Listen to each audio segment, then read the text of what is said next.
في منتصف الخمسينيات كانت مصر دولة محورية في الشرق الأوسط، موقع استراتيجي فريد وبتتحكم في أهم ممر ملاحي في العالم، وجيش أصبح لاعبا رئيسيا بعد ثورة 52، وكان على رأسها راجل اسمه جمال عبد الناصر.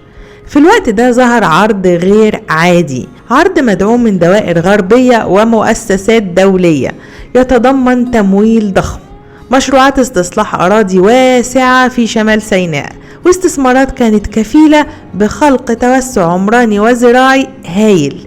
لكن العرض ده كان ليه شرط: توطين أعداد كبيرة من اللاجئين الفلسطينيين في شمال سيناء، وبناء مجتمعات جديدة ليهم هناك كبداية لحياة مستقرة خارج المخيمات.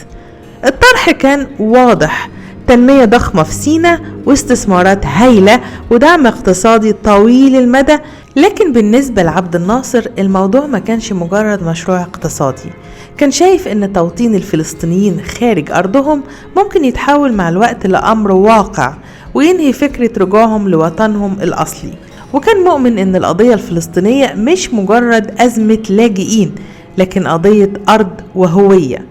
وكمان كان شايف ان سيناء جزء حساس من الأمن القومي المصري، وان اي تغيير ديموغرافي كبير فيها لازم يتحسب بدقة.